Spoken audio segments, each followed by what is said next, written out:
Jadi berarti masih ada sisa Dhamma ini dikenal, yaitu 2400 tahun lagi. 2400 tahun ini juga tidak kekal, masih relatif tergantung dari bagaimana umat Buddha bisa melestarikan Dhamma ini. Karena kalau umat Buddha sendiri, para biku sama nera sudah keluar dari pandangan benar dari Dhamma, ya pasti Dhamma yang kita cintai ini juga akan cepat habis. Ya. Tidak dikenal lagi, maksudnya bukannya musnah, tetapi tidak dikenal lagi. Ya. Dan itu tergantung dari kita. Ya. Dari dalam kita sendiri. Kalau dari luar memang ada pengaruh-pengaruh dari luar, tetapi yang paling berbahaya itu dari dalam. Yaitu adanya pandangan-pandangan keliru yang ingin merubah apa yang sudah ditulis di dalam Tipitaka Pali itu diplesetkan atau ya dibuat sesuai dengan keinginan. Ya, keinginan. Karena pandangan keliru. Dan pandangan keliru ini hanya bisa dilenyapkan kalau kita menghayati Dhamma dengan benar. Tanpa adanya menghayati Dhamma dengan benar, pasti kita lebih banyak kelirunya. Ya, lebih banyak kelirunya. Karena itu penghayatan Dhamma itu sangat dibutuhkan. Supaya jangan masuk pandangan-pandangan keliru. Yang oleh guru Buddha juga sudah dijelaskan dulu. Yang disebut Vipallasa. Ada Nicca Vipallasa. Jadi yang tidak kekal dibilang kekal. Subha Vipallasa yang tidak indah disebut indah. Ada yang dikatakan itu Ditti Vipallasa. Pandangan-pandangan yang berlawanan dengan pandangan benar. Maka para umat, mari kita dalam memperingati Hari Trisuci Wesak tahun 2557 ini, kita tingkatkan terus loyalitas kita kepada Buddha Sasana dari Guru Agung Buddha. Supaya jangan sampai Buddha Sasana yang begitu indah pada awalnya, indah pada pertengahannya, indah pada akhirnya, ini menjadi cepat tidak dikenal lagi. Dhamma diajarkan oleh Guru Agung kita untuk melenyapkan kemelekatan yang nantinya bisa berwujud macam-macam perbuatan-perbuatan tidak baik. Salah satu Dhamma mengajarkan kita belajar Dhamma, kita bermeditasi, itu tidak lain untuk mengikis kekotoran batin. Jangan sebaliknya. Setelah kita meditasi, bukan akunya yang menjadi kecil, tetapi akunya malah menjadi menggelembung besar. Ya.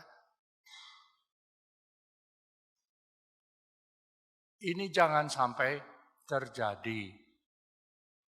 Mereka-mereka yang sudah melatih meditasi, hendaknya begitu keluar dari latihan itu, harus benar-benar menjadi orang yang berbeda. Kalau sebelum kita meditasi, aku kita besar, ego kita besar, ya. Maunya sendiri, tidak boleh dihalangi. Setelah kita meditasi, kita mendapatkan pencerahan sehingga kita tahu makna daripada hidup ini. Maka dengan sendirinya kita harus tidak lagi punya ego yang besar, tetapi ego kita makin kecil. Ya.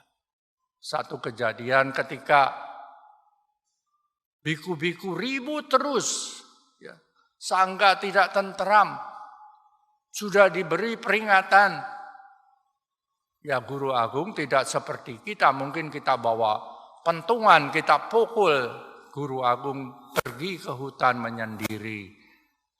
Akibat Buddha tidak hadir di tengah-tengah masyarakat, maka masyarakat itu kemudian tahu, wah ini ulah dari para biku yang tidak tertib. Maka umat kemudian tidak memberikan dukungan. Pindah patah, kosong. Ya.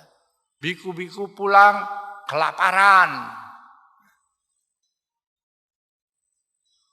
Ya kan biku itu kan hidupnya tergantung dari umat. Ya. Kalau umat semua mogok, tidak kasih dana, makanan, apa biku-biku itu bisa masak? Kan tidak, dapurnya aja nggak ada, bagaimana mau masak? Ya. Pernah dulu, wihara kita ini kebanjiran, sedengkul. Umat tidak bisa datang. Nah, biku-biku yang ada di sini kan juga manusia, dia lapar. Akhirnya makan super mie. Ya. Entah dimasak atau tidak, saya kurang tahu. Ya, karena saya tidak tinggal di sini ya.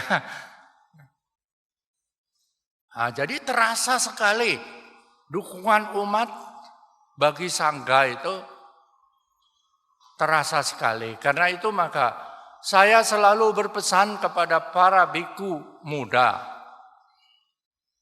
Kalau tinggal di wihara, ya wihara itu kan umat, ada Dayaka Sabha yang mengurus.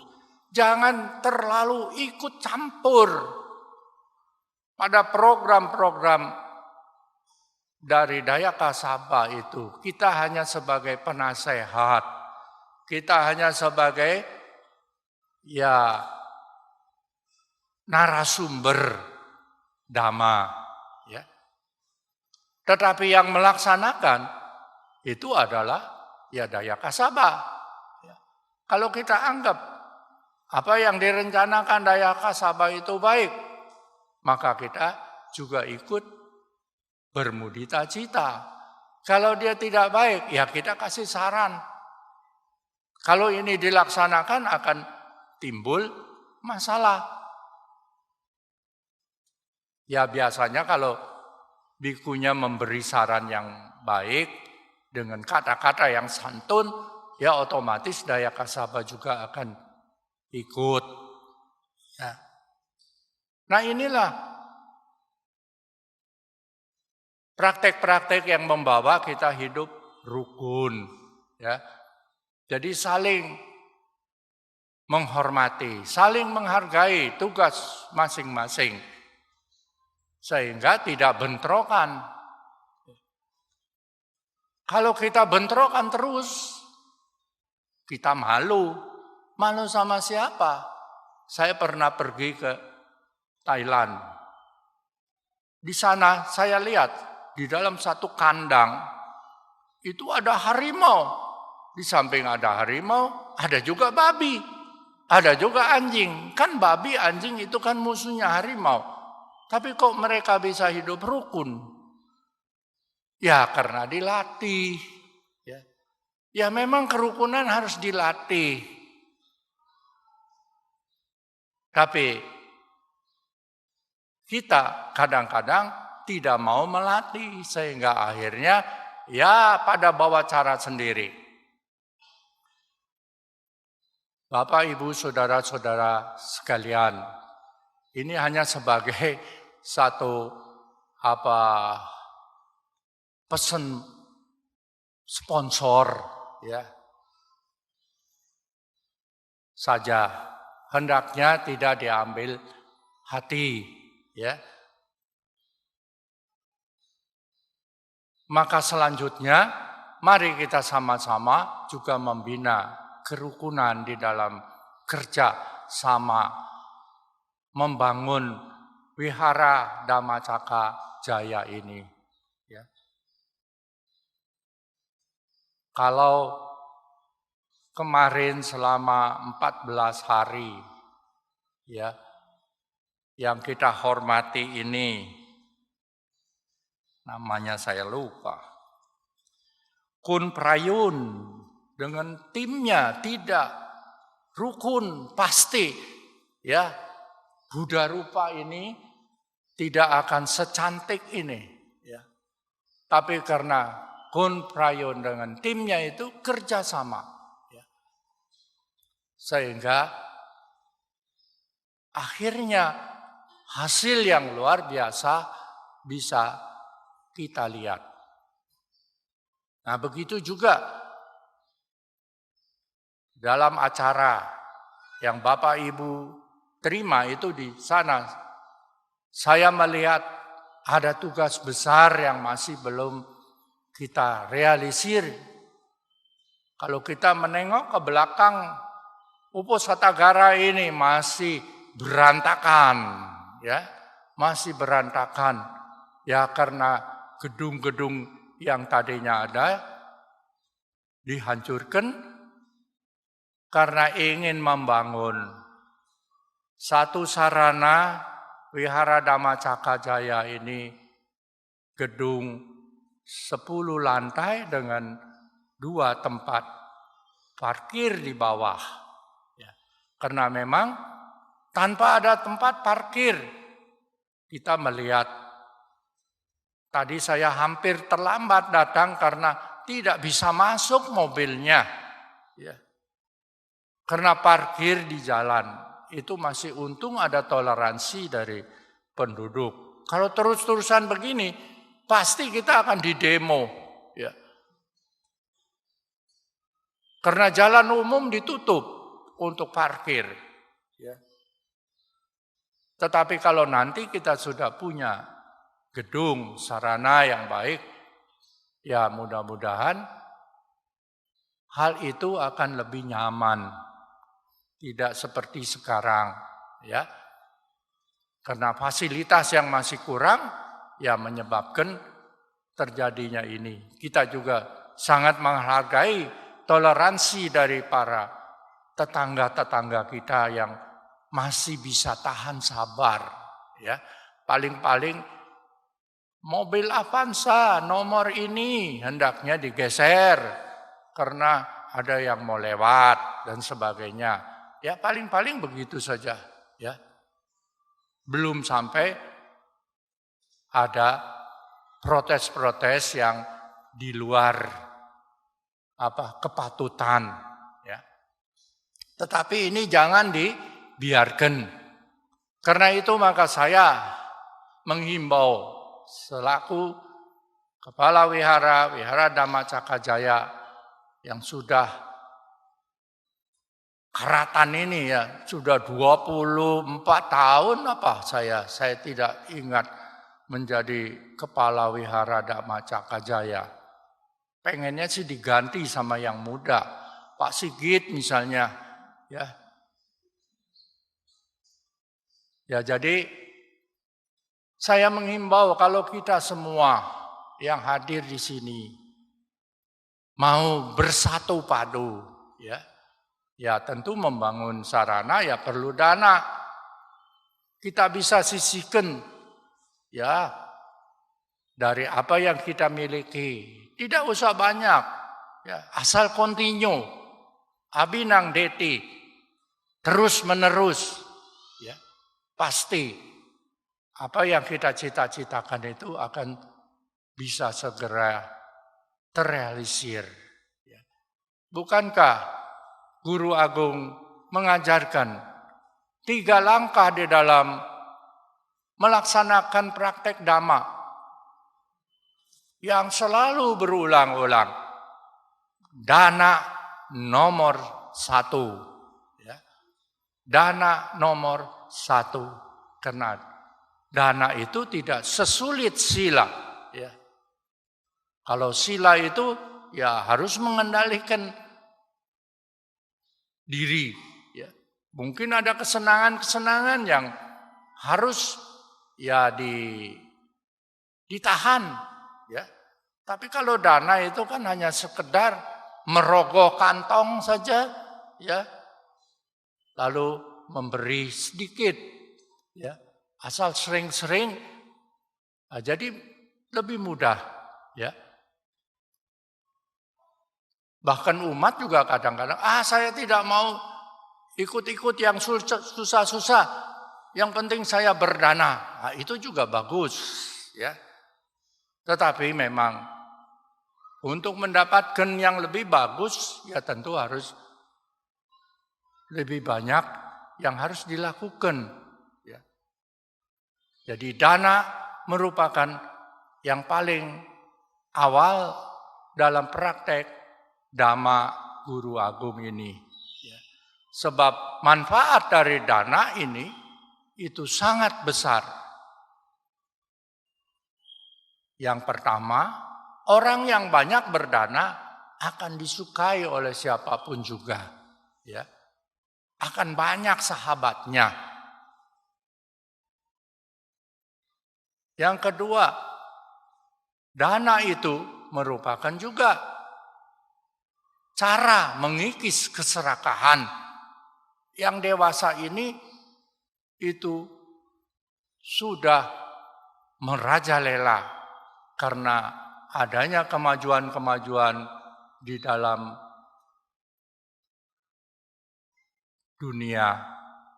Sehingga untuk memuaskan keinginan-keinginan itu kelihatannya lebih mudah. Ya. Nah, mau tidak mau, materialisme itu makin besar. Tetapi dengan materialisme yang masih makin besar ini, apa jadinya dunia kita ini? Sekarang di mana-mana terjadi peperangan. Dhamma sudah menjelaskan, sesungguhnya tidak ada perang yang adil, itu tidak ada. Demi keadilan itu tidak ada. Ya. Itu katanya yang menang saja, dia bilang, saya ini adil. Ya. Tetapi peperangan, kekerasan, itu adalah bukan keadilan. Jadi kita bisa melihat dunia kita sekarang ini banyak peperangan karena keserakahan yang merajalela di dalam diri manusia, di dalam diri bangsa-bangsa yang ingin berkuasa. Dan ini hanya satu cara untuk mengikis keserakahan adalah dengan dana kata, melakukan praktek dana. Karena keserakahan adanya bukan di luar, adanya di dalam batin. Kalau keserakahan ini terus-menerus dikikis oleh banyak berdana, otomatis dia juga akan menjadi kecil. Ya. Itulah manfaat dana. Di samping itu, Dhamma juga menjelaskan bahwa ketika seseorang meninggal, apa yang bisa dibawa? Bukan mobil, bukan rumah, bukan segala emas berlian. tetapi kebajikan. Ya. Dhammacari sukang seti asming loke parame cati. Orang yang banyak berdana akan berbahagia. Bukan sekarang, tetapi juga dalam kehidupan yang akan datang. Ya. Jadi hanya kebajikan yang bisa kita bawa dalam punarbawa yang selanjutnya. Dan dia akan menentukan kemana kita akan punarbawa. Ya. Apakah ke alam peta, apakah ke alam neraka, apakah ke alam bahagia. Semua adalah akibat dana. Kalau dana itu buahnya bisa dalam kehidupan ini kita bisa terima. Karena dana atau kebajikan yang dibuat juga bisa muncul dalam kehidupan kita sekarang. Dita dhamma wedaniya kama. Karena kekuatannya begitu besar, kekuatannya dahsyat, dia bisa muncul juga dalam kehidupan ini. Ya, naik pangkat, ya, jadi orang kaya raya, padahal tadinya dia miskin. Karena apa yang dia usahakan ternyata itu bisa maju. Jadi ternyata buah dari kebajikan berdana itu juga bisa muncul sekarang ini. Tetapi karena usia kita kadang-kadang tidak cukup, maka dalam kehidupan yang akan datang, baru dia bisa dinikmati. Ya, sehingga kita lihat dalam kelahiran kita sekarang ini, ada yang lahir langsung punya istana, punya gedung bagus, punya mobil banyak, tetapi ada juga yang lahir sekarang ini tidak punya apa-apa, ya. Tetapi kalau dia berjuang dengan dana yang kuat, maka bisa dia merubah. Jadi merubah jalan hidup kita ini tidak lain dengan dana. Jadi sangat-sangat banyak sekali manfaat dari berdana ini. Ya, yang kedua adalah sila. Sila lebih hebat lagi. Karena kalau dana itu hanyalah mendatangkan kebahagiaan materi, ya, terlahir di alam-alam sugati, tapi sila itu mengurangi kelahiran kita, ya, punarbawa kita, ya, itu menjadi kurang, ya.